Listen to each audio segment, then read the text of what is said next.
lumière rouge, mais je pense que tu as démarré le start. Ça doit arriver. Ça doit être bon là. Ok, super. Eh ben, bonsoir tout le monde. Merci beaucoup d'être venu. 19h28, donc courageux. Donc le titre de ma session est un peu long, donc il fallait quelque chose d'accrocheur. Donc alors je vais le lire pour la messagerie premier rempart contre les nouvelles menaces et comment protéger ses utilisateurs et son identité. En fait, l'idée vraiment de cette présentation, c'est bon, j'avais déjà fait cette présentation un peu partout dans le monde parce que j'ai eu la chance de le faire à Montréal l'année dernière. Et l'idée, c'est de l'actualiser et de repartir aussi sur l'existant, puisque avec le confinement, on a subi énormément de cyberattaques et la messagerie reste et a toujours été là, en première place des attaques virales, hein, donc phishing, etc. Et ça s'est vraiment intensifié. Et depuis le confinement, j'ai eu énormément de missions justement sur la partie Office ATP, donc l'ancien nom, donc Microsoft Defender for Office 365, et sur toute la partie authentification des émetteurs, donc tout ce qu'on appelle SPF, DKIM et des marques. Donc, je vais vous donner un peu mon retour d'expérience là-dessus, et voilà. Donc, qui suis-je? Donc, c'est moi, Hakim Taoussi. Donc, je suis architecte technique au sein de Insight, pardon. Donc, maintenant à peu près 1 an. Je suis MVP Office App and Services et surtout membre de la communauté AMS, AOS à l'époque, depuis toujours. Hein. Donc, depuis le début, Patrick m'a gentiment accepté. Pilier fondateur, on peut le dire. Ah, c'est gentil, merci beaucoup. Voilà. donc voilà, donc c'est vraiment une communauté. Bah, c'est ce que je cherchais à l'époque hein, pour pouvoir justement dispenser et donner la bonne parole. Non, blague à part, voilà, c'est une communauté vraiment qui est très active, qui a eu on était très peu et maintenant on est mondialement connu hein, avec des ambassadeurs et tout ce qui va bien. Donc voilà, donc historiquement, je suis, comme disait Patrick tout à l'heure, hein, la messagerie c'était mon dada. Donc historiquement, j'ai fait de la messagerie depuis mes débuts, hein, depuis 98-99. J'ai commencé sur la partie Exchange, donc 5.0 et maintenant Exchange Online. Donc j'ai pu voir l'évolution de ces super outils. Et surtout, donc, les problématiques qu'on a eues de sécurité. Donc, fut un temps, j'avais écrit un petit article sur les problèmes premiers anti-spam que j'avais eu la chance d'utiliser, qui était Mimsweeper de mémoire, une machine qui tournait sur Windows 2000. Il fallait redémarrer 5-6 fois par jour pour qu'elle puisse être efficiente. Donc voilà, que des petites belles choses comme ça. Et donc, voilà, avec l'avènement justement des problématiques qu'on a pu voir, donc le spam qui est plutôt des trucs non sollicités, mais vraiment toute la partie phishing et malware. Donc je me suis dit, tiens, pourquoi pas essayer de bifurquer vers la sécurité et qui m'a amené vers un peu plus Azure AD et tout ce qui, je vous dirai tout à l'heure, donc la réduction de surface d'attaque, donc tout ce qui touche à la messagerie. Donc en général, cette présentation, donc je vais beaucoup parler, c'est le but hein, aussi d'un côté, mais c'est surtout, je vais pas parler que des mails qui rentrent, je vais surtout essayer de vraiment vous donner quelques réflexions et de vous faire réfléchir à comment je fais pour réduire la surface d'attaque. Donc un mail va rentrer, certes, il va être malicieux, mais voilà, il n'y a pas de risque zéro. Donc le mail, une fois qu'il est rentré, qu'est-ce que je fais derrière? Et ben, j'essaie de minimiser justement le champ d'attaque des petits pirates qui est en face, qui essayent de se connecter avec les différents protocoles et possibilités. Donc, l'agenda, bah, il est simple. Hein, donc, la messagerie dans la kitchen, donc vraiment montrer, en fait, c'est la porte d'entrée. Et la sécurisation de la messagerie. Alors, j'ai mis 3 petits points. Pourquoi? Parce qu'en fait, je vais beaucoup parler de plein de choses, de l'identité, de l'image de marque, des outils Microsoft aussi, etc., etc.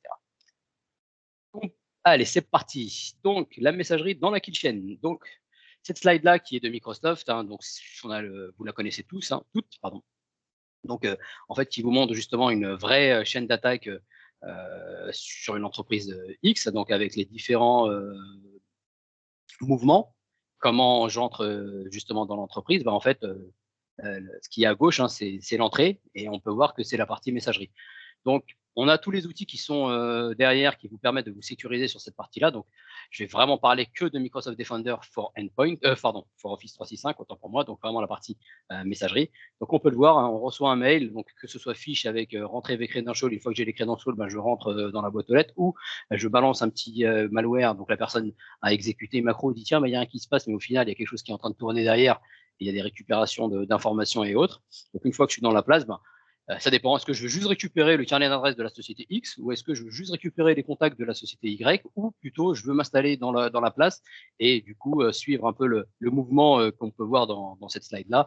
Donc aller ensuite vers la partie command and control. Une fois que j'ai lancé et que j'ai exploité les failles de sécurité, je vais commencer à faire du mouvement latéral jusqu'à, vu que je suis quelqu'un de très narcissique, je vais faire du domaine dominance, je vais rester dans la place, c'est le but. Et en plus, j'ai besoin d'argent, je vais exfiltrer des données et pouvoir les revendre à qui le veut.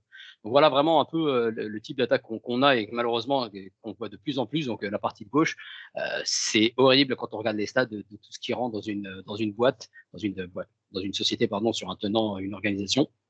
Tout ce qui est heureusement bloqué et surtout le fameux entre guillemets maillon faible. J'aime pas trop le dire comme ça, mais bon, on a toujours l'utilisateur derrière.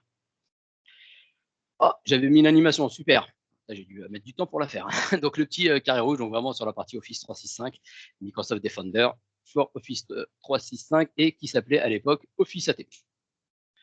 Donc la sécurisation. Donc comment on sécurise sa messagerie? Déjà on communique et on sensibilise. Ça c'est quelque chose. C'est vrai que j'enfonce des portes ouvertes, mais tous les jours que Dieu fait, je suis confronté à ça tout le temps, tout le temps, tout le temps, tout le temps, tout le temps. Heureusement, il faut vraiment avoir subi l'attaque pour que les utilisateurs deviennent, un peu plus méfiants et regardent à deux fois, quitte à solliciter de plus en plus l'IT. Ah, j'en ai pas parlé dans ma slide. C'est aussi un truc qu'il faudrait que je rajoute, mais j'en parlerai directement, pardon. Donc voilà, je quitte à solliciter avec des faux positifs. J'ai reçu un mail qui m'a l'air suspicieux, boum, je l'envoie au service IT. Donc c'est assez chronophage parce que la personne en face doit quand même regarder et gérer. Mais au moins voilà, la personne se méfie. Donc déjà c'est quelque chose de pas mal. On protège les accès et les privilèges. Donc je vous parle de messagerie, mais il y a aussi les accès parce que c'est bien de recevoir les mails, mais il faut pouvoir les lire. Et comment je les lis? J'accède à mes messageries, que ce soit sur le téléphone, que ce soit sur mon PC avec deux écrans ou pas deux écrans, que ce soit sur le web en remote, etc., etc.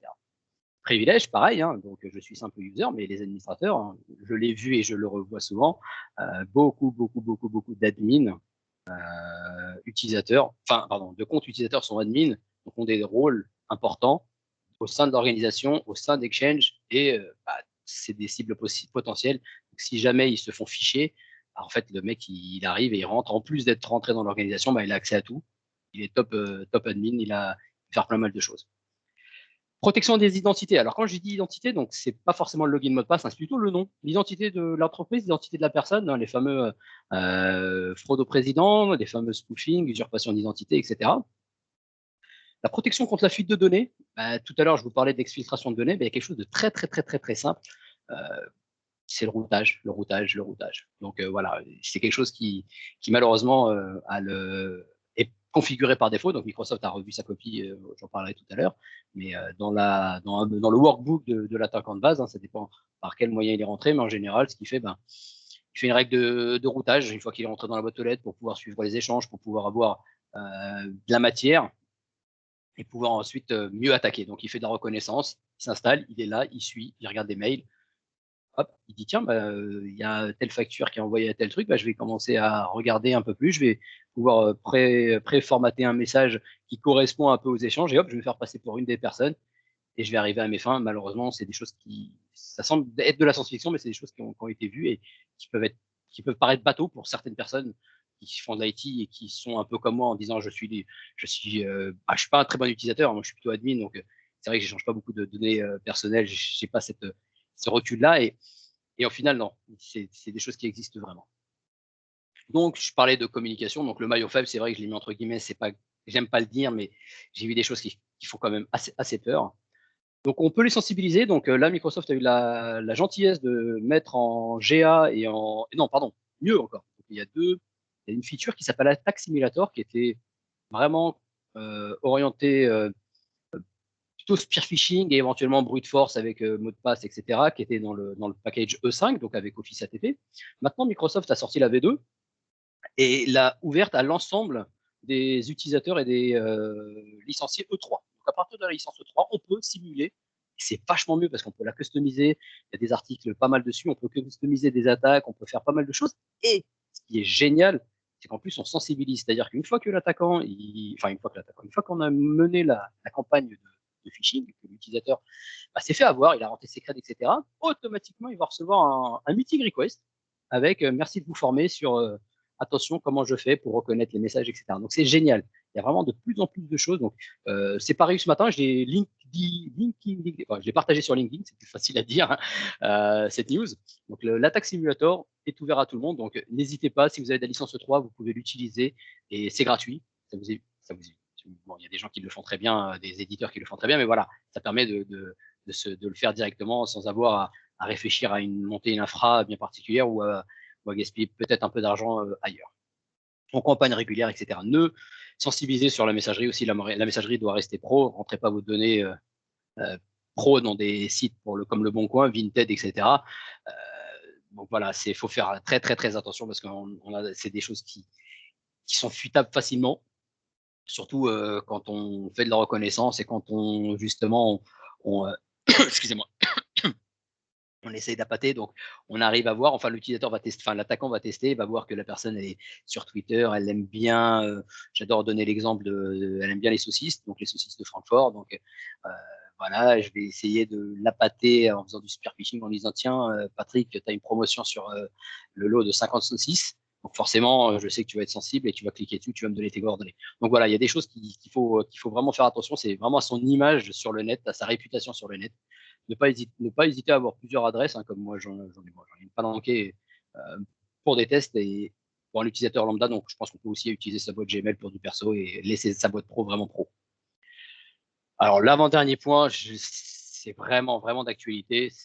C'est voilà, un utilisateur qui clique sur un mail qui vient de sa part. Oui, je l'ai vu plusieurs fois. Je pensais le voir qu'une fois, maintenant je l'ai vu. Donc, une personne qui reçoit un mail de sa part, donc par exemple, Kim Klausi, tu reçois un mail d'Akim Klausi qui te dit que tu as gagné des final bonus 2020 de ta boîte X. Ben, génial, je reçois un mail de ma part et je me connecte, je rentre mes crêtes. Donc, faire attention, donc vraiment, vraiment sensibiliser l'utilisateur en disant attention, un mail, ne clique pas dessus sans avoir un peu regardé ce qu'il y a, donc le display name, il y a pas mal de choses et des outils quand même qui sont là maintenant pour vous aider à aider à communiquer à ce niveau-là.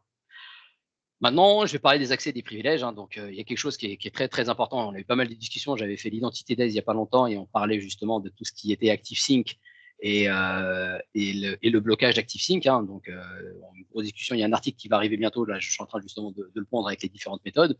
Donc voilà, pensez à désactiver ces protocoles qu'on dit legacy. C'est des protocoles qui font du basique, qui sont faibles, qui ont pas du tout de sécurité et surtout qui ne supportent pas le MFA. Pourquoi je vous dis ça? Ça fait partie un peu aussi du workbook de l'attaquant, je suis sûr. Enfin, ça fait mouche à chaque fois que je le fais, donc je vais sur Azure AD, je regarde les user sign-in et je filtre par protocole. Et là, tous mes clients me disent c'est pas possible. Oui, il y a des robots, oui, il y a des attaques en masse comme ça parce que c'est des bots, mais il y a des tentatives. Quoi qu'il se passe, il y a des tentatives. Des tentatives en POP, des tentatives en IMAP et des tentatives en SMTP. Donc il y a toujours des petits malins qui vont essayer d'attaquer ces protocoles-là, ils savent que c'est pas sécure, qu'on peut pas mettre du MFA, etc., etc. Donc ça, c'est des protocoles qu'il faut désactiver le plus rapidement possible. Ça fait partie de ce que j'appelle aussi réduire la surface d'attaque. Donc certes, la personne est rentrée, maintenant elle va essayer de se connecter. Comment? En POP ou en IMAP. Comme je disais tout à l'heure, dans le workbook de l'attaquant, on regarde à chaque fois, une fois que j'ai même fait le test moi-même, je me suis fait auto-ficher, donc j'ai des comptes de test, je mets mes credentials volontaires, des vrais credentials, et dans la seconde, ou dans la minute plutôt, j'ai une tentative de connexion en POP ou IMAP. Mais vraiment, voilà, je pourrais pas vous faire les démos parce que le site de phishing que j'utilisais est KO, mais c'est dans la minute. Dans la minute, il y a une tentative de connexion en POP et IMAP. Comment on peut le faire? Alors, normalement, j'aurais préféré parler d'Azure AD en premier, mais j'en parle aussi tout à l'heure, donc les fameux conditional access. Donc voilà, on peut le faire même si on n'a pas de conditional access, si on n'a pas de licence, Azure ADP1 pour pouvoir utiliser les conditional access. On a les moyens de le faire, on a du client access rule. C'est très dangereux si on a vite fait de se scier la branche sur laquelle on est assis, mais il faut faire des tests, etc. Mais on peut le faire, on peut faire du client access rule dessus sur Exchange Online directement et désactiver le POP et l'IMAP, par exemple, pour l'ensemble des utilisateurs. Donc on dit, voilà, je disable POP et IMAP sur les boîtes aux lettres en question. On a la possibilité aussi de jouer avec le mailbox plan. Alors, c'est plus trop d'actualité. Je l'ai laissé là parce que ça a le mérite d'exister. Mais c'est déconseillé de le faire. On peut jouer avec le setcast mailbox. Le setcast mailbox, ça c'est quelque chose de très très puissant en fait, ce qui dit en fait à votre boîte aux lettres quel protocole je vais le droit d'utiliser. Donc ça mérite de fonctionner, mais c'est fastidieux parce que si vous êtes une organisation avec plusieurs milliers de boîtes aux lettres, vous n'allez pas le faire boîte par boîte. Alors, on ne peut pas faire un one shot, donc vous pouvez faire du script, vous pouvez faire du routine. Donc dès qu'il y a un nouvel arrivant, Vous allez lancer un script qui va justement l'ajouter à un groupe, enfin qui va voir sa présence dans un groupe, donc du coup qui va être désactivé, etc., etc. On peut tout faire. On peut tout faire. On a les moyens de le faire même sans Azure AD. Donc ça, c'est aussi un avantage intéressant. L'authentification moderne versus basique. Moderne, c'est ce qu'on a actuellement. Donc, j'adore donner l'exemple simple. Qu'est-ce que j'entends par application moderne? En fait, c'est que l'application que vous avez de bureau se comporte comme un client HTTP. Voilà. Donc, vous avez votre client desktop Outlook sur votre bureau. En fait, il fait du moderne. Donc, en fait, il va pouvoir faire de l'HTTP, de l'HTTPS, bien sûr. Mais il va se présenter comme un navigateur web, entre guillemets, et vous allez pouvoir mettre des sécurités là-dessus, donc des conditionnel access. Donc, ça, c'est très, très, très, très, très, très, très important. Si vous ne le faites pas côté Azure AD, vous avez la possibilité, bien sûr, de le faire aussi sur Exchange Online avec ce qu'on appelle l'authentification policy. Donc, je m'explique. Vous avez fait pas mal, vous avez vraiment bloqué tout ce qui était POP et IMAP au niveau protocole, mais il faut aussi désactiver au niveau authentification. Donc, vous avez la possibilité de créer une policy qui dit je désactive l'authentification basique pour telle ou telle boîte aux lettres.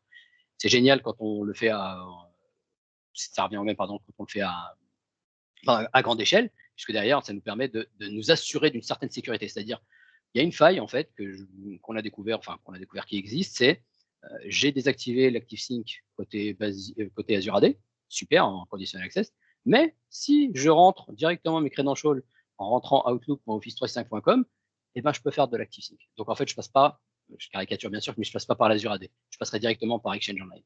Donc ça, c'est quelque chose, c'est le lien qui est tout en bas qui vous explique que vous avez les conditional access, mais vous avez aussi d'autres moyens de renforcer la sécurité avec le blocage d'authentification basique, par exemple sur Exchange, puisque c'est le but de la session ce soir.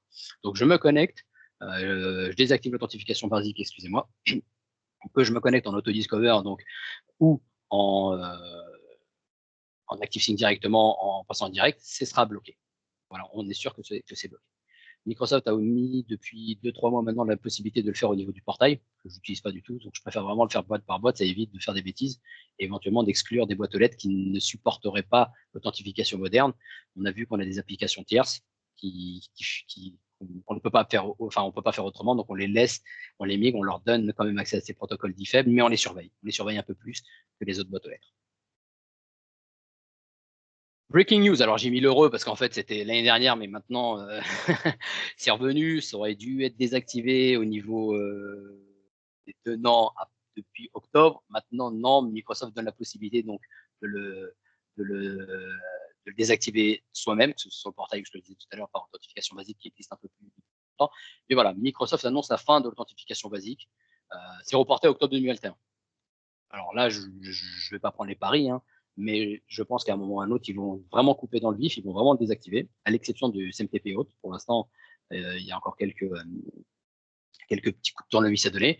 Le POP et l'IMAP, Microsoft supporte maintenant le mode d'authentification moderne pour ces protocoles-là. Maintenant, c'est l'application en face qui doit qui doit pouvoir le faire. Alors, je ne suis pas rentré dans les détails. Il y a une KB qui explique comment. Il y a du consentement de l'application register, etc. J'ai regardé en diagonale. C'est pas aussi simple pour l'instant de faire du pop. Alors aujourd'hui, et je parle pour moi, peut-être que quelqu'un d'autre dans la salle l'a déjà fait, mais faire du modern haute avec des clients pop et immeubles, moi j'ai pas encore réussi, mais c'est supporté par Microsoft. Les conditional access, donc c'est génial. C'est vraiment la recommandation quand vous avez les moyens de le faire. Passer par des conditional access, ça vous permet de tracer, ça vous permet de faire avec des règles en masse, ça vous permet d'exclure, ça vous permet de faire pas mal de choses et surtout facilement, vous avez moins de risques de bêtises. Donc c'est quelque chose qui a le mérite d'exister. Donc c'est Other Client et au-dessus du screen, vous pouvez voir aussi Exchange ActiveSync. Avec alors maintenant ça a changé, mais par défaut les clients apps sont configurés. Pourquoi? Parce qu'il y avait des petits malins en fait qui arrivaient à se connecter sur des boîtes aux lettres en passant par l'application mobile web en fait, par le desktop. Donc ils arrivaient à se faire passer pour des clients modernes tout en passant par des protocoles un peu plus faibles. Donc voilà. Donc il y a des articles qui expliquent qu'il faut vraiment bien sélectionner l'ensemble des clients quand on veut fermer l'accès à ces protocoles. Maintenant, on va parler plutôt privilèges, donc on est plutôt sur les accès aux clients. Donc voilà, donc on limite le nombre d'administrateurs. J'en ai vu et j'en vois encore. Alors, il y avait, juste pour le truc qui m'a bien fait marrer, c'était le Secure Score qui n'était pas d'accord. On avait deux Secure Score qui étaient en parallèle, c'était au moment où ils commençaient à migrer. Mais on avait un Secure Score qui demandait d'avoir 5 admins maximum, bien sûr, ça c'était la règle. Et on avait un autre, sur un autre portail, je ne me rappelle plus lequel, c'était en cours de fusion, où là justement il estimait que il n'y avait pas assez d'admins. Il y en avait 40 sur le tenant de mon client, donc ça faisait un peu beaucoup. Donc voilà, il faut vraiment partir sur la limitation du nombre d'administrateurs, pouvoir séparer les comptes d'admin des comptes utilisateurs. Donc moi, à Kimka aussi, j'ai 2 comptes, j'ai le mien et j'ai celui de mon équivalent admin avec aucune boîte aux lettres, juste avec des droits entre guillemets élevés, et j'utilise du PIM. Donc PIM, pourquoi en fait, j'utilise les droits mes privilèges, pardon, à la demande. Au moment où j'ai besoin d'accéder, de configurer mon tenant ou configurer les tenants de mon client, je me connecte. J'ai du PIM qui me force avec du MFA, qui me demande de mettre, excusez-moi, une justification, etc., etc. Donc, c'est sécurisé, il y a des alertes, il y a tout ce qu'on veut, il y a des révocations si jamais il n'y a pas de review de la part de mon client des accès PIM. Donc, voilà, on limite le nombre d'accès, on utilise aussi les outils qui nous permettent justement de pouvoir faire de l'administration, excusez-moi, à la demande. On utilise aussi les rollerback ou les administrations unit qui sont maintenant je ne sais plus si c'est encore en prévu, enfin, pas dire de bêtises, mais au moins les airbags ont le mérite d'exister depuis très longtemps, donc ça nous permet vraiment de séparer les tâches et de pouvoir justement déléguer des tâches d'administration bien spécifiques à des administrateurs qui n'auraient peut-être pas besoin d'être admin exchange pour pouvoir créer des choses particulières.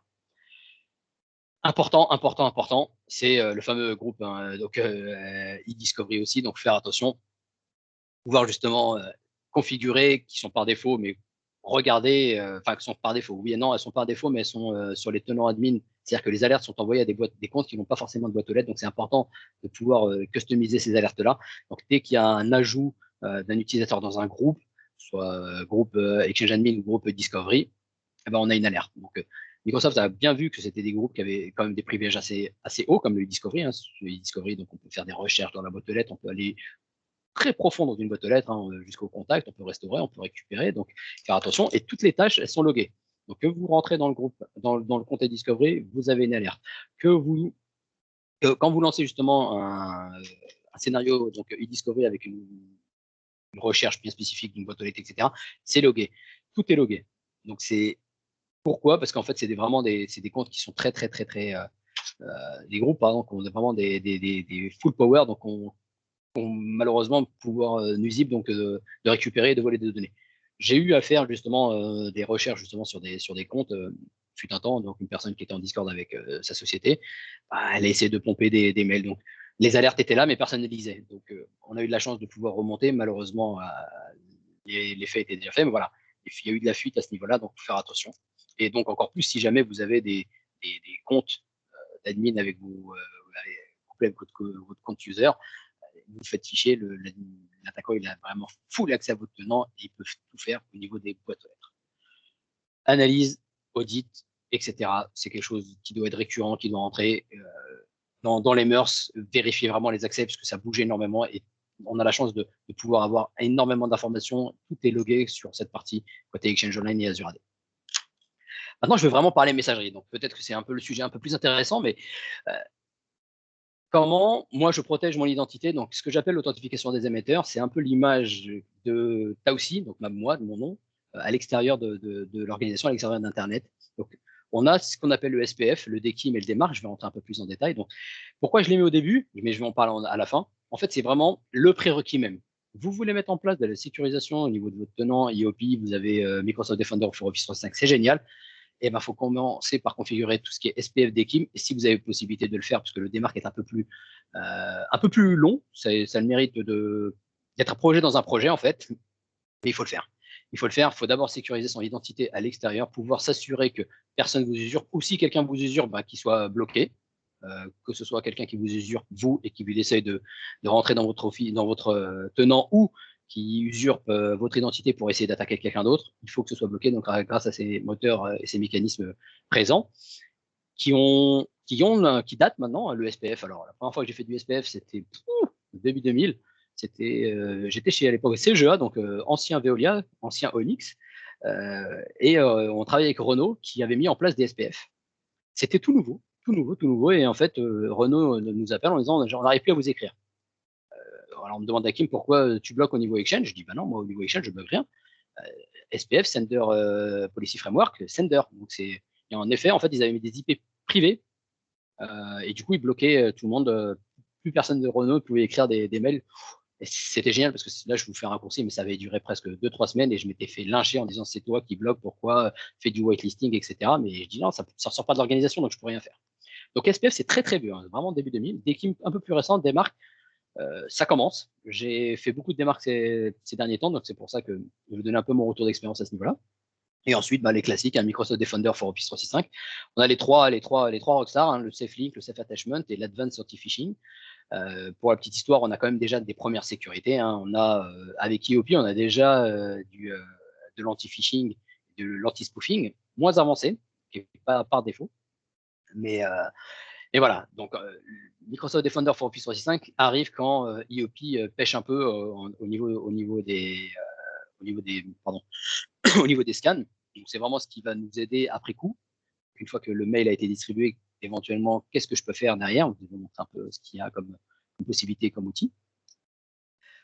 Donc là, c'est une présentation Microsoft, hein, bien sûr. Donc on a toute la partie EOP, donc Exchange Online Protection, qui est, je vais dire gratuite, mais non, enfin qui est déjà dans l'abonnement quand vous avez au moins une boîte aux lettres sur le tenant.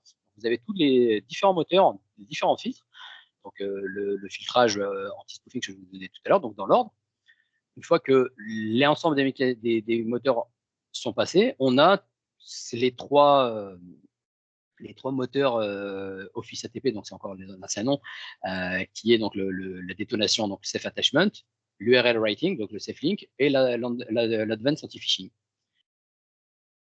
Pareil, hein, quand une personne écrit en interne, on repasse. Alors, on passe pas par l'anti-spoofing et l'incoming filter parce que derrière, c'est des informations qui sont plutôt externes. Donc, l'incoming filter, pardon, excusez-moi. L'incoming filter, c'est là où on a l'hyper-réputation, etc. Donc, forcément, vu qu'on est en interne, on n'y passe pas. Donc, même quand on écrit en interne, les gens se disent, est-ce qu'on les sécurisait? Oui, je suis en interne, j'écris à une personne en interne, je repasse par les moteurs anti-malware, les custom rules. Donc, c'est les custom rules, c'est les ETR, donc les Exchange Transport Rules, l'anti-spam, bah oui, parce qu'il y a de l'outbound spam aussi, on peut être spammer. Et aussi, je repasse par les différents moteurs. Donc, si moi, à Kimta aussi, je me fais ficher et que j'envoie à ma femme un lien fiche, ben, en fait, il va être réécrit et elle va être protégée. Si Kim, il a un malware sur sa machine et qu'il envoie un mail avec un malware dans le piège jointe, le malware va être détonné. Si Kim, il s'est fait usurper son identité, pareil, etc., etc. Donc, qu'on soit en interne ou en externe, on a cette protection-là. Pour la sortie, par contre, bien sûr, là, pardon, j'ai été un peu rapide. Pour la sortie, par contre, on n'a pas le mode ATP ne fonctionne que sur l'inbound et pas sur l'outbound. Par contre, sur l'outbound, on repasse sur la partie des différents moteurs, anti-malware, custom rule et l'outbound spam. Donc, si moi, je veux être sûr que je me protège aussi à l'intérieur, j'ai la protection interne, Exchange Online Protection, Office ATP. Là, on est sur le plan 1. L'avantage qu'il y a, c'est qu'on là, on parle messagerie, mais en fait, il y a tous les outils collab.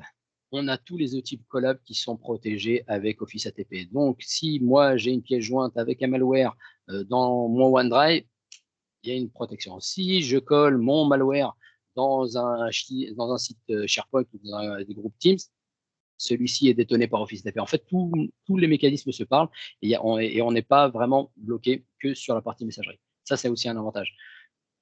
C'est-à-dire que même l'attaquant, il peut passer justement par un lien, il peut passer par autre part. Là, on est sur le plan 2, donc un peu plus cher. Donc là, on est plutôt sur la partie finance. Donc on a l'attaque simulator, ce que je vous ai dit tout à l'heure. On a la possibilité, donc on a des outils de remédiation et d'investigation qui sont beaucoup plus poussés. Juste pour le trade management, donc au niveau du portail, c'est l'Explorer, ça s'appelle Explorer pour la partie Office ATP, plan 2, et ça s'appelle Real Time Detection pour la partie Office ATP plan 1. Dans Office ATP, on peut vraiment aller chercher au niveau du mail, au niveau du malware et au niveau des différents moteurs avec le plan 1, avec le plan 2, pardon, et avec le plan 1, c'est vrai qu'on a certaines limitations, mais on a déjà une très bonne protection. Donc, on a des alertes en plus, et on a aussi tout ce qui est AIR, donc le fameux Automate Investigation que je vais vous montrer plus tard. Big picture des différentes stacks d'Office ATP. Hein. Donc, ce que je vous disais tout à l'heure, on a la partie, on utilise les domaines réputation, excusez-moi. Donc là, on est vraiment sur la partie IOP Office ATP, tout ce qui est domaine réputation, tout ce qui est IP réputation, tout ce qui est des marques, des teams SPF, hein, tout ce qui correspondrait à l'authentication. la partie intelligence, donc on a beaucoup d'intelligence derrière, qui va justement vous aider à mieux vous protéger et il va apprendre de vous. Donc, je vais en parler un peu plus en détail tout à l'heure. Donc, ce que je veux dire, en fait, c'est que l'avantage qu'il y a avec ces outils-là, c'est qu'il va apprendre au niveau du mailbox ATGC, il va apprendre, il va comprendre, il va savoir avec qui vous communiquez, avec qui vous écrivez, qui vous écrit, etc. pour éventuellement dire, tiens, cette personne-là est peut-être pas la bonne qui se fait passer pour. Donc, il y a du machine learning derrière.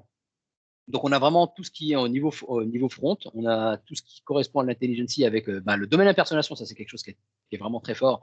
Là, vous voyez donc quelqu'un qui usurpe un domaine avec le 0 à la place du O.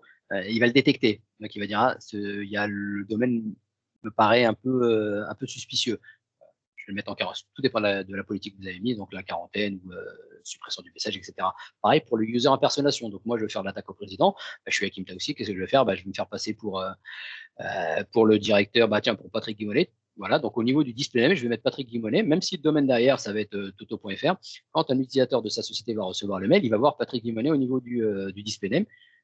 Blocage. Il va dire non, attention, il y a quelqu'un qui se fait passer pour Patrick qui est dans l'organisation, etc., etc., etc. Microsoft a sorti des outils maintenant pour vous aider. Alors, il y a Orca. Orca, en fait, ce que c'est l'outil qui va scanner et qui va. Alors, elle est mise à jour fréquemment. Il faut récupérer à chaque fois le script qui va bien, le module pardon qui va bien. Et en fait, il va scanner votre tenant, votre configuration IOP. Il va scanner vos règles. Il va scanner tout ce que vous avez. Il va vous dire ce qui est bien et ce qui n'est pas bien. Il va vous donner un score. Il va vous donner un score avec information. Donc, c'est vraiment quelque chose qu'il faut regarder. Recommandations. Alors, ça, c'est des recommandations basées sur les bonnes pratiques de Microsoft. Et quand c'est OK, c'est qu'on a respecté les bonnes pratiques. Donc, en général, on respecte à la règle. Je l'ai lancé hier, tiens, pour la petite histoire, donc le 11. On le respecte. Alors, on va pas chercher le score parfait, hein, bien sûr, parce que derrière, il y a peut-être des ajustements qui font qu'en fait, on ne peut pas customiser comme on voudrait.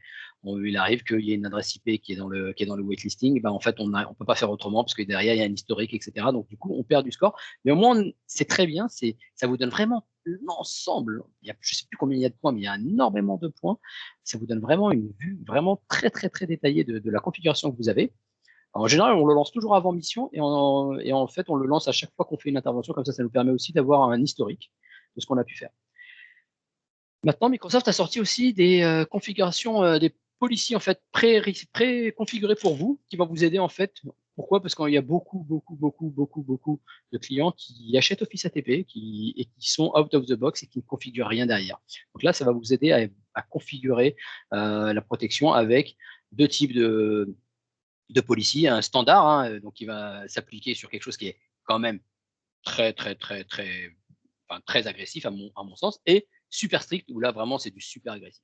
Alors je rentre pas dans les détails de ce qu'il y a dans les deux, mais voilà, on a la possibilité donc vraiment de dire je configure IOP de telle manière et je configure Office ATP, donc Advanced Threat Protection, de telle manière, et ça vous permet vraiment de le configurer automatiquement et vous n'avez entre guillemets rien à faire, bien sûr. Alors, je ne l'ai pas encore utilisé chez les clients, bien sûr, je l'ai utilisé en lab, mais pour l'instant, on préfère encore le faire à la mano. Et là, vous avez le configuration analyzer. Alors, je suis vraiment désolé, on le voit très petit, mais en fait, ça correspond un peu à Orca. C'est la même chose. En fait, ce qu'il va faire, c'est qu'il va reprendre Orca, il va vous donner les recommandations. Et en fait, il y a un petit bouton à droite, un petit lien qui va le faire pour vous. Il va vous dire, voilà comment vous êtes configuré. Alors, vous voyez, j'ai pas mal de rouge. Pourquoi? Parce que je fais des tests, en fait. Il va vous dire, voilà comment c'est configuré sur cette policy-là. Nous, Microsoft, on vous recommande plutôt de faire ça. Ils ont raison. Je clique sur Modify ou je clique sur Adopt. Donc, du coup, ça va configurer pour vous sans avoir à naviguer sur tous les portails, les différents portails. À chaque fois qu'on clique sur l'autre, on tombe sur l'autre, on tombe, etc., à droite, à gauche. Donc, c'est vrai que c'est très fastidieux. Là, ça vous permet vraiment, dans une seule et même fenêtre, de suivre les recommandations de Microsoft, de protéger comme il faut Microsoft. Et quand on appelle le support, on leur dit, voilà, je suis vraiment protégé, pourquoi ça passe pas? Bon, je blague, mais bon, en fait, là, on est vraiment quand même très strict. On l'utilise, je l'ai utilisé chez un client avec qui on a voulu jouer là-dessus parce qu'on était vraiment parti sur une configuration nouvelle. Mais aussi, voilà, des fois on refuse, c'est pour ça aussi, des fois j'ai un peu de rouge où je me dis, bah non, c'est peut-être pas adapté à mon organisation. Mais ça a le mérite d'exister, c'est très récent, ça a quoi, peut-être un mois maintenant. Donc voilà, n'hésitez pas à l'utiliser. Autre recommandation, vous pouvez voir mes screens, ils sont toujours en anglais. Pourquoi? J'ai perdu presque 4 heures chez un client. On a galéré pour comprendre pourquoi on n'arrivait pas à configurer les règles sur MDATP, pardon, Microsoft Defender for Office 365, c'est parce qu'on était en français. Et au début, on n'y croyait pas, et ici, on était en français. Donc, on a eu quelques soucis. Je pense que maintenant, c'est réglé. C'était au moment où il y avait des mises à jour. Donc, la bonne pratique, c'est de rester en anglais sur cette partie-là. C'est beaucoup, beaucoup plus simple. Là, je vais rentrer un peu plus dans le détail donc, dans SafeLink. Hein, je pense que vous connaissez. Donc, maintenant, on le voit partout. Beaucoup d'éditeurs le font aussi. Donc, c'est ce qui va vous protéger.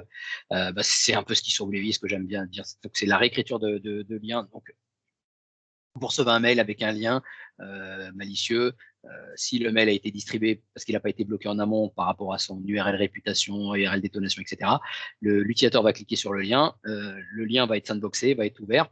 Et qu'est-ce qui se passe? Si le lien est malicieux, le lien est bloqué. Donc l'utilisateur n'entrera pas ses credentials, ne sera pas à voir. On a aussi cette réécriture qui est pas que sur les liens, qui est aussi sur SharePoint. OneDrive sur les documents. Hein.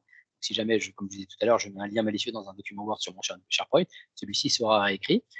Ça protège aussi sur la partie mobile. Hein. S'il y a un lien dans Outlook que j'ouvre, j'ai cette protection-là. Pour Teams, ils sont encore en tap.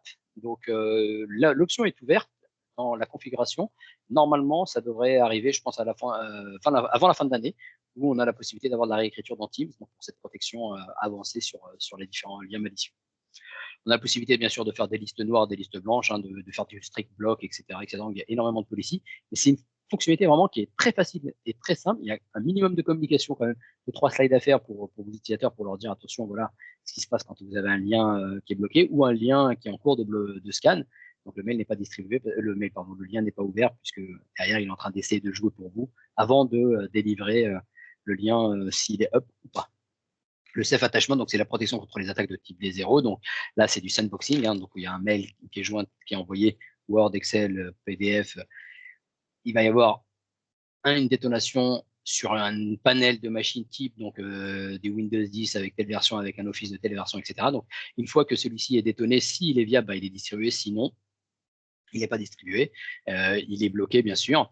Donc comme je disais tout à l'heure, il fonctionne aussi bien sur la messagerie que l'ensemble des outils de collaboration et en plus, il se parle avec Microsoft Defender for Endpoint, donc avec l'ancien Microsoft MDATP. Donc, vous avez possibilité aussi, dès que vous ouvrez un document, il est en mode lecture seule, mais il peut être scanné pendant son ouverture par Microsoft Defender ATP, donc par l'antivirus Microsoft Defender ATP. Ça demande de licence bien sûr E5, mais on a cette fonctionnalité-là qui est très intéressante. En fait, les deux se parlent. L'anti-phishing, là, on est vraiment. Donc là, on est, donc ce que je disais tout à l'heure, hein, je le répétais encore, donc la partie Mailbox Agency. Donc là, on est sur les attaques un peu plus avancées avec de l'impersonnation de domaine, de l'impersonnation d'utilisateur. C'est facile à tester. On arrive vraiment à se faire passer pour qui on veut parce que le nom d'affichage, on met ce qu'on veut. C'est ce qui est génial. Pareil pour le domaine, on peut le tester facilement. On a la protection contre les attaques au président. Donc, on a la possibilité de protéger jusqu'à 60 users par stratégie. Qu'est-ce que j'entends par protection? C'est pas je protège mes 60 users, il n'y a que qui entrent dans la policy. Au contraire, je protège leur image du reste de l'organisation. En fait, dans ces 60 utilisateurs, en général, on met les directeurs, les DAF, etc. Et s'il y a une tentative d'usurpation de leur identité au sein de l'organisation, donc le DAF qui envoie un mail au comptable, et ben en fait, moi, le comptable, je vais être protégé. Je vais savoir que la personne qui essaie de se faire passer pour le DAP, ce n'est pas lui. C'est une fonctionnalité qui va tendre à disparaître et qui sera remplacée par le Mailbox Intelligence, un peu plus poussée. Mais pour l'instant, elle est encore là. Donc, si vous avez plus de 60 utilisateurs, il faut créer une nouvelle stratégie. Il y a une nouvelle fonctionnalité qui est le user tag. En fait, ça vous apporte les priority accounts. Vous pouvez la possibilité de customiser. Ça vous permet en fait de cibler des utilisateurs un peu plus pareil, un peu plus à risque chez vous, et vous allez pouvoir mettre justement des stratégies et des policies vis-à-vis de ces utilisateurs-là. Donc à chaque fois que vous faites de la recherche, de l'investigation et autres, vous allez pouvoir voir ce tag un peu partout. Donc dans l'Explorer, vous allez voir ce tag rouge, priority account. Vous allez pouvoir cibler et pouvoir faire des stratégies un peu plus poussées pour ces users. L'Automatic Investigation and Response, donc fameux hier, hein, c'est quelque chose de nouveau nouveau, ça a 1 an maintenant bien sûr, mais ça s'est encore évolué, ça parle encore mieux avec l'ensemble de Microsoft Threat Protection, l'ancien Microsoft Threat Protection, donc Microsoft 365 Defender, donc tout le panel de sécurisation et de sécurité. Donc là, on peut voir en fait que j'ai reçu un mail dans ma boîte. Il me dit, voilà, il y a un mail qui est dans ta boîte, je l'ai retiré parce que le zap, c'est une fonctionnalité justement qui permet après coup de retirer un message qui aurait été distribué donc et qui s'avère être malicieux. Et je te donne des actions à mener pour justement pallier à ce problématique, enfin à ce mail-là. Donc tu fais du soft deleted. Donc on peut voir tout en bas, on a l'action soft deleted. Donc si je réponds favorablement à cette action, il va soft deleter le message automatiquement dans la boîte aux lettres de l'utilisateur. Maintenant, on a ce qui est un peu plus poussé avec Microsoft Defender, enfin Microsoft 365 Defender. Donc on a donc j'ai simulé des attaques. Donc là, je suis sur le portail de sécurité et j'ai simulé du outbound spam. J'ai pris un compte, j'ai fait semblant de créer une multitude de spams sortants et j'ai eu différents types de recommandations de la part du système en fait. Déjà, il a bloqué l'utilisateur parce qu'il a dit attention, peut-être que l'utilisateur est en train d'inonder le monde et il faut que je le bloque parce que derrière, la réputation est aussi en jeu. Et pourquoi en fait comme moi, je ne le sais pas, le système ne le sait pas, il y a plusieurs possibilités, hein, que ce soit un virus sur la machine ou éventuellement des credentials qui ont été usurpés. Donc là, il va me donner des actions.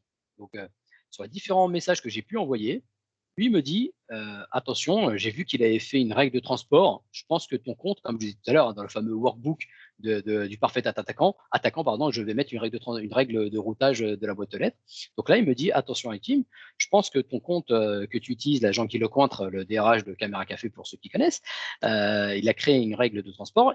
Ça m'a l'air suspicieux. Je pense que le compte est compromis. Je te propose de forcer le reset du mot de passe. Donc là, on est vraiment au-dessus de la messagerie. Là, on est vraiment plutôt côté identité, côté utilisateur, côté authentification. Pareil, là, il me dit attention, le message, là, j'avais envoyé un faux malware. Donc là, il me dit attention, il y a encore un truc bizarre dans la boîte aux lettres. Merci de le deleter. Et là, ce qu'il me propose, c'est que du coup, il me dit maintenant, l'utilisateur qui éventuellement a envoyé un mail malicieux, a créé une règle de transport, bah, je te propose aussi maintenant de disabler la règle. Donc là, on est vraiment sur, en reprenant un peu la slide d'avant, on est plutôt sur une attaque donc avec le mitré, donc le mitré attaque tactique. Donc, on est sur du mouvement latéral. Peut-être que le test que moi j'ai fait, j'ai réveillé, consciemment, mais bon, je le savais quand même, je l'ai fait volontairement. J'ai créé justement une sorte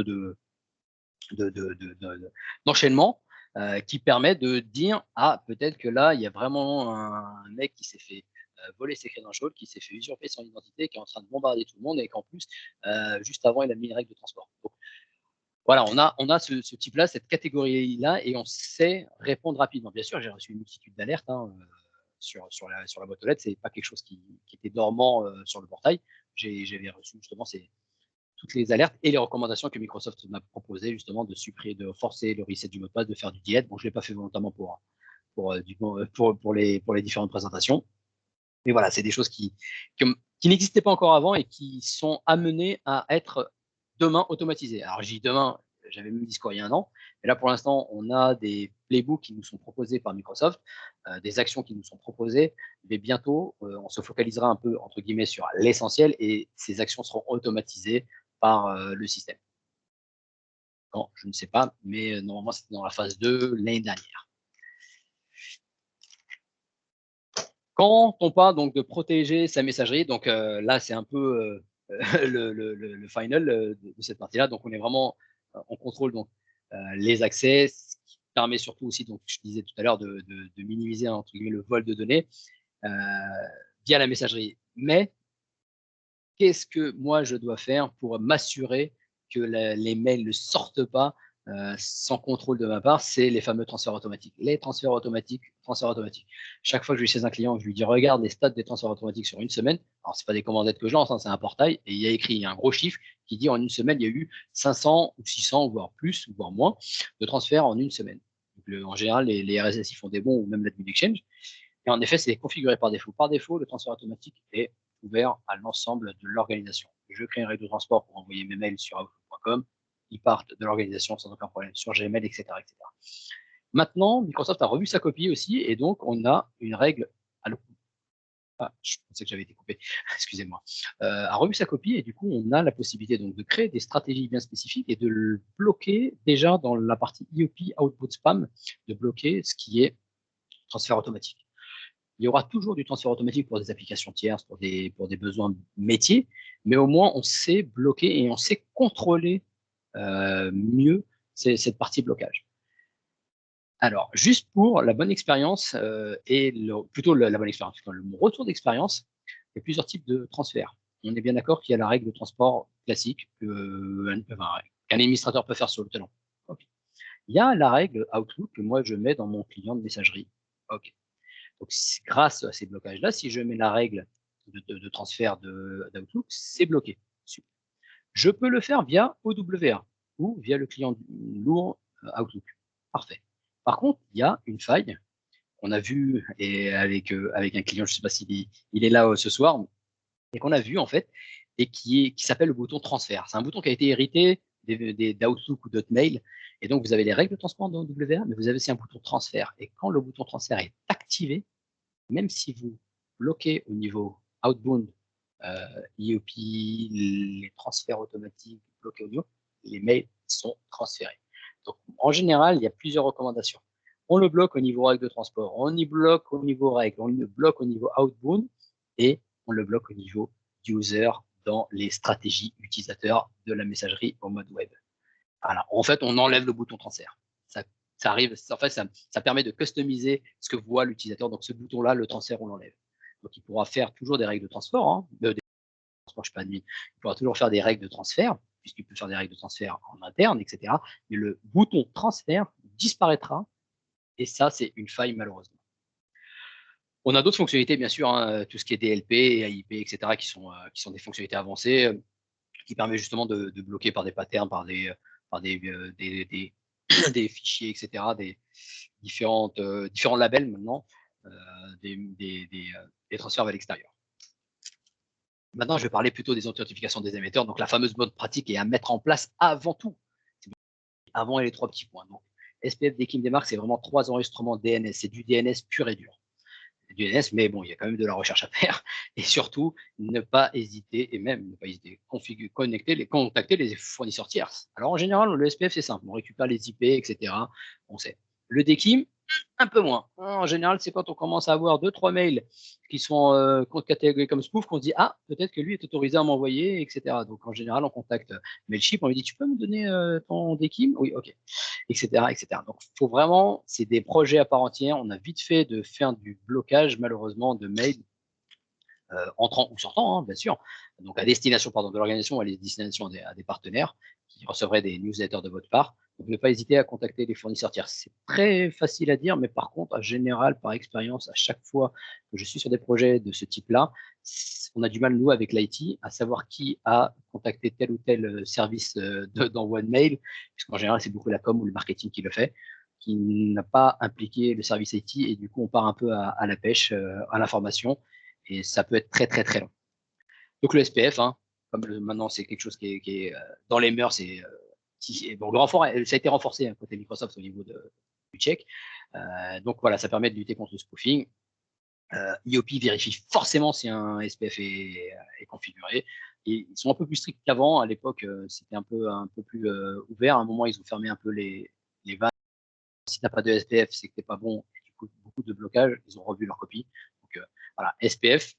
Attention à bien évaluer le risque avant la configuration du SPF. Comme je disais tout à l'heure, il y a peut-être des applications tierces qui envoient ou des partenaires qui envoient de votre part, ou des IP, même peut-être des IP qui ne devraient pas l'être.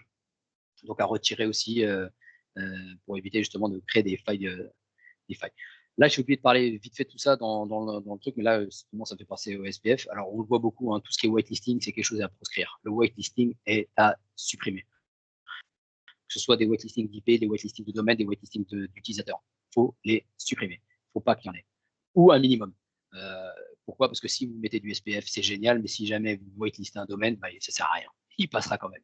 Donc voilà, c'est vraiment la recommandation tierce. Donc avec Orca, il vous dira dès qu'il verra des domaines dans le whitelisting, enfin la présence dans les différents whitelistings, dans les listes vertes, excusez-moi, pas liste blanche, excusez-moi, liste verte, tout ce qu'on aura mis en place en termes de sécurité ne sert à rien puisque derrière on ouvre la porte. J'ai pur, hein, j'ai vu des propres domaines dans les domaine taoxi.fr par exemple, en tant que whitelisting, en tant que domaine autorisé. Alors là, j'ai créé la plus grosse faille de tous les temps au niveau de la messagerie. Le DKIM, c'est quelque chose qui renforce un peu plus au niveau de l'usurpation.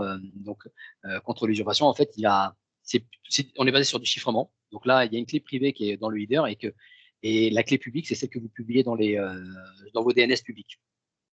Donc, oui, DKIM est plus efficace que le SPF. DKIM est plus récent. Maintenant, il y a Arc. J'en ai pas parlé, tiens, j'en parlerai plus tard, mais parce que je suis pas encore rentré dans les détails, mais c'est quelque chose qui est configuré, mais pas configurable. Excusez-moi. Alors, le DKIM, ce qui est important de voir, en fait, c'est comment je prends cette partie DKIM, puisque derrière, moi, j'active le DKIM sur mes domaines, etc. Mais qu'est-ce que je fais du DKIM pour ceux qui envoient de ma part? Donc ça, c'est une très bonne question. En général, on se demande comment on fait pour configurer. En fait, il faut contacter l'éditeur tiers, qui envoie des mails de votre part, et c'est à lui de vous donner les informations. C'est à lui de vous créer soit votre propre clé DKIM, soit un enregistrement, entre guillemets, un peu bateau, donc du CNM, que vous allez mettre dans vos DNS à vous. Comme ça, quand lui envoie un mail de votre part, moi, je vais checker dans vos DNS à vous la fameuse clé de chiffrement public pour valider qu'il est bien autorisé à envoyer de votre part. Donc, c'est très, très important. C'est quelque chose qui va vraiment vous aider et vous renforcer pour lutter contre cette partie spoofing. Je disais tout à l'heure, IOP forcément prend en charge donc la validation des DKIM de tous les messages entrants. Ça, en général, c'est ce qu'on fait. C'est de là où c'est un peu comme le démarque aussi, ce que on dira tout à l'heure. Il le check pour vous. Donc, il le check, il fait des checks DKIM pour tous les messages entrants. Pareil, même si vous ne le configurez pas, vous avez toujours l'adresse en mail.microsoft.com qui envoie, qui, elle, est signée par, DKIM par Microsoft. Excusez-moi, là, je commence à chauffer un peu. Donc là, on est sur le démarque. Alors, le démarque, c'est quoi? C'est vraiment, alors j'aime bien mettre les petits trucs, vraiment, le démarque, c'est ce qui va vous aider à lutter efficacement contre le phishing. En fait, et aussi vous protéger votre identité sur Internet. Alors, j'aime bien faire un focus sur le démarque puisque j'ai eu 3-4 clients là, vraiment, ces derniers temps, juste entre cet été et maintenant, qui me disent à qui on se fait attaquer, on voudrait mettre le démarque en place pour lutter contre les mails qui rentrent chez nous. Je dis non, le démarque, c'est pas une application, c'est pas une fonctionnalité qui va vous aider à améliorer votre spam, le filtrage anti-spam, le filtrage, ce qui va plutôt vous aider à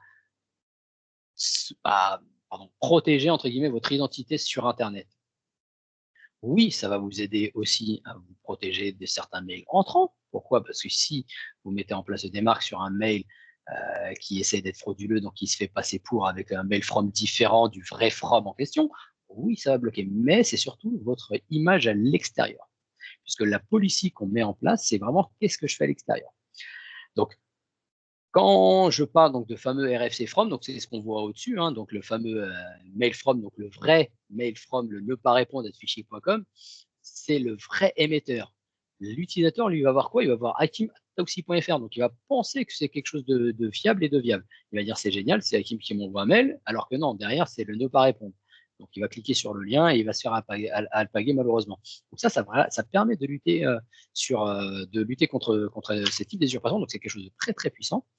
Comment ça se passe en général? Donc on met en place une policy qui dit voilà, tous les mails, c'est du DNS toujours, hein, par contre, c'est du record DNS. Je ne suis pas rentré dans les détails parce que ça risquait d'être un peu long, il y a plein de choses à dire, mais j'ai mis les liens derrière qui vous expliquent vraiment comment mettre en place ces choses-là et comment le monitorer surtout. En fait, on le met en plusieurs phases. Donc, il y a le premier qui dit je fais du monitoring. Donc, sur l'ensemble de mes mails, je fais du monitoring et envoie le monitoring à une boîte aux lettres particulière. En fait, qu'est-ce que le monitoring? Le monitoring, c'est tous les destinataires, Google, Salesforce, Microsoft ne le fait pas encore, Yahoo, etc., qui vont vous envoyer, qui vont recevoir des mails de votre part et qui vont vous envoyer des rapports. Donc, que ce soit des mails. Donc là, on est sur du monitoring, donc ils vont vous envoyer en disant tiens, j'ai reçu un mail de votre part, tiens, j'ai reçu un mail de votre part qui respecte le SPF, tiens, j'ai reçu un mail de votre part qui ne respecte pas le DKIM, etc., etc. Donc, ça va vous permettre de voir des choses que vous ne voyez pas avant. Donc, typiquement, Mailchimp qui envoie de votre part. Je dis Mailchimp parce que la semaine dernière, le service IT n'était pas au courant que Mailchimp envoyait des mails de la part du domaine. Donc, voilà, ça vous permet de faire donc, il y a des outils qui le font très bien. Des Martian, c'est gratuit, qui va vous aider à lire un peu les reports qui sont envoyés, les fameux reports RUA, qui va vous aider à comprendre et à voir comment vous envoyez des mails, en fait, comment les tierces envoient des mails de votre part et comment vous êtes perçu, entre guillemets, à l'extérieur. Donc, une fois qu'on a fait cette partie monitoring, on se dit, bah tiens, on va quand même restreindre un peu plus, on va se protéger, on sait qui envoie de notre part, donc on les a contactés, on a mis du SPF qui va bien, du DKIM qui va bien avec Salesforce, avec Mailchimp. Maintenant, je vais faire de la quarantaine. Donc, qu'est-ce que ça veut dire? Je vais faire de la quarantaine. Donc, pareil, quand un domaine envoie de votre part et qu'il n'est pas autorisé, par exemple le SPF ne marche pas bien, ou le SPF n'est pas bien configuré, ou le DKIM n'est pas configuré, caricature bien sûr, je mets le mail en quarantaine. Exemple, Hakim envoie un mail de la part d'Abalone, il envoie un mail à Salesforce, hein, voilà, donc Hakim envoie un mail de la part d'Abalone à Salesforce, Salesforce check le domaine DNS Abalone et dit tiens, il y a Hakim qui envoie un mail de ta part. Par contre, il n'est pas autorisé parce qu'il ne respecte pas. Qu'est-ce que je fais? Eh ben, il va voir que dans la policy, je lui dis de mettre en quarantaine. Donc, il va prendre le mail, il va les mettre dans les quarantaines à lui. Ou il va le rejeter, etc. Quarantaine et reject au sens Microsoft quand on a le inbound, c'est la même chose. Il va le mettre dans les quarantaines, le mail n'est pas droppé.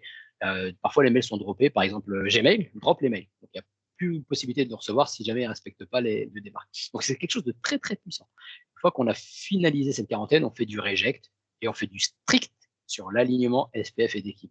Une fois qu'on a réussi à ça, je peux vous assurer qu'on est vraiment très, très, très bien sécurisé. Il n'y a pas de faille, de risque zéro, excusez-moi, mais on est vraiment sécurisé au niveau de son identité sur Internet, au niveau de qui envoie de votre part, que ce soit des mails entrants, des mails sortants, on sait qui envoie de votre part à ce niveau-là. Alors par contre, pour le démarque, quand vous le mettez en place, vous ne le mettez que pour l'outbound, que pour la partie sortie. Le inbound est déjà géré par Microsoft, comme les autres. Tu fais un check et c'est bien spécifié dans la KB, le démarque est déjà en place. Quand vous allez dans les outils d'investigation, vous avez une détection qui s'appelle démarque fail et vous pouvez voir qui a fait un fail en démarque en entrant dans votre messagerie. La conclusion, ou les conclusions, donc ce que je disais tout à l'heure, la communication, la sensibilisation des utilisateurs est très très très importante. Je vous en ai parlé tout à l'heure de la fameuse attaque simulator V2, donc ne pas à utiliser sans modération. Mettre en place le SPF, DKIM et des marques. Alors en fait, je vous ai donné un avant-goût parce qu'en fait, on pourrait en parler des heures. Quelle heure il est? 20h25, c'est vraiment, je pense pas le meilleur moment pour en parler. Il y a tout et n'importe quoi sur Internet. Quand je dis tout n'importe quoi, ça veut pas dire qu'il y a n'importe quoi, c'est pas bien, mais on voit plein de choses. Alors je vous conseille vraiment, si vous êtes vraiment sur de l'Office, c'est un peu le but du jeu hein, avec Microsoft. Là, on est sur des fonctionnalités Microsoft. C'est d'aller voir la KB Microsoft qui explique très bien avec un super schéma. J'ai évité de vous le mettre là parce que même si moi j'ai l'habitude de le faire, je vous assure que je me suis surpris à longtemps avant de le lire, de le comprendre et de l'implémenter justement. Donc, mettre en place le SPF, DKIM et des marques, c'est un prérequis avant de réfléchir à tout ce qu'on pourrait mettre autre. Ça ne vous empêche pas, bien sûr, de vous protéger différemment et de configurer IOP et ATP, bien sûr. Mais si possible, dès que vous pouvez, faites-le. On essaie de réduire sa surface d'attaque. J'aime bien le répéter. Les protocoles legacy, on dégage. L'authentification, on dégage. Une fois que l'attaquant est dans la boîte, il faut qu'il ne puisse plus rien faire. Il a les credentials, et ben il reste avec les credentials, il ne pourra pas se connecter. Il ira voir ailleurs. Excusez-moi. Quand on associe Microsoft Defender avec Office ATP, donc toute la suite Microsoft Defender, forcément, on se parle. C'est-à-dire qu'un lien phishing dans Office ATP sera publié, entre guillemets, hein, bien sûr, sera communiqué à Microsoft Defender au niveau du endpoint et les machines seront protégées. C'est véridique, je l'ai testé, c'est génial. Donc, ils se parlent tous les deux. Donc, quand on va faire du hunting, on voit bien qu'ensuite le lien phishing est remonté côté Microsoft Defender ATP, Microsoft Defender for Endpoint. J'aime bien leur dire, il n'y a pas de risque zéro. Le risque zéro n'existe pas, ce serait mentir. On en verra tous les jours. L'idée, c'est d'essayer de minimiser, de pouvoir vraiment bloquer l'attaquant, même si les informations, on le bloque. Encore une fois, il est dans la place, il faut qu'il dégage, il ne peut rien faire. Donc le fiche, les credentials, c'est génial, tu les as, mais tu ne peux rien faire. Rentre chez toi, prends une autre cible. C'est génial de le dire comme ça, mais malheureusement, ils sont persévérants. Donc, on reçoit beaucoup de types d'attaques. Les motettes, hein, le fameux virus, moi, je l'ai vu chez pas mal de clients. Et pourquoi je l'ai vu, c'est parce qu'en fait, IOP l'avait bloqué et Office ATP l'avait bloqué sur J'ai pu récupérer les sources pour pouvoir les jouer. Donc voilà. Alors, j'ai pas été bien sûr vérolé, hein, donc vous pouvez continuer à m'envoyer des mails, ne vous inquiétez pas, sauf si vous recevez un mail de ma part et bizarre, là vous pouvez m'appeler, c'est que je me suis fait avoir aussi. Donc voilà, je vous remercie tout le monde. Donc là, j'ai mis les liens, donc les slides seront excusez-moi, seront publiés. Donc c'est vraiment des liens Microsoft, ils sont à jour, je les ai tous checkés. C'est vraiment très complet. Donc si vous voulez configurer IOP ATP, n'hésitez pas à utiliser surtout Orca. Pour tout ce qui est SPFD qui met des marques, utilisez plutôt les liens que Microsoft vous propose. Vous allez avoir un max d'informations et surtout adapté à la situation. Merci beaucoup. Alors c'est plus trop moi parce que j'ai plus de cheveux maintenant, mais sinon ça ressemble beaucoup. Patrick pourra le confirmer. Voilà. Merci beaucoup. Merci à vous. Merci beaucoup. Super session. J'avais une petite question pour toi pour finir. Pour bien sécuriser, mettre en place tout ça au niveau Office 365, tu comptes combien? Une journée, 5 minutes ou 3 mois? Grosso modo. Alors, grosso modo, plutôt 2 semaines, entre guillemets. Alors, pour mettre en place tout ça, non. Parce que le démarque, c'est faux. Ça serait de mentir. Parce que le démarque, c'est quelque chose qui prend énormément de temps. On part plutôt, alors, vraiment 10 jours pour tout, sauf le démarque. Le démarque, ça va lisser dans le temps. Parce que derrière, tu vas forcément découvrir, si c'est vraiment une grosse organisation, ça peut prendre plusieurs mois. Mais allez, compte un mois grand maximum avec un mois et demi avec le démarque. Non, mais c'est intéressant. Très bien. Je crois qu'il y a une question. Shafik, tu lèves la main? Oui. Bonsoir Hakim, bonsoir Patrick. Bonsoir Shafik.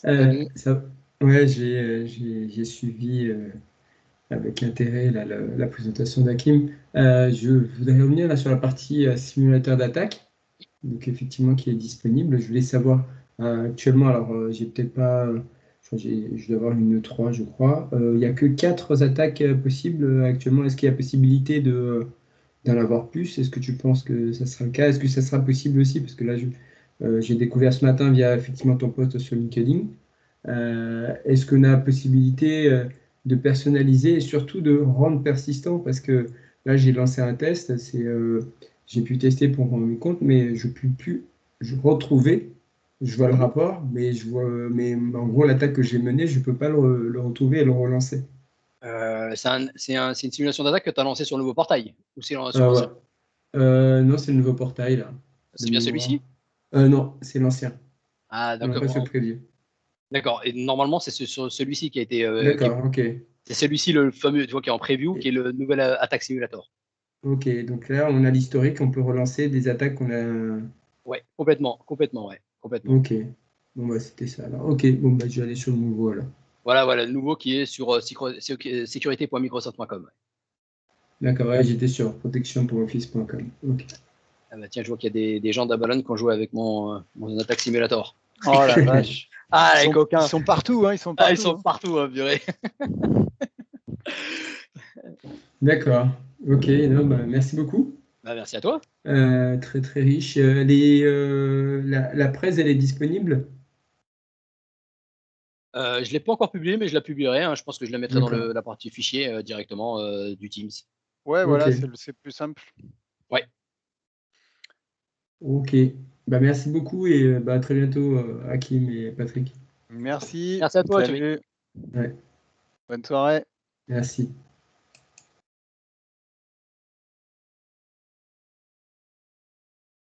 Bon, bah,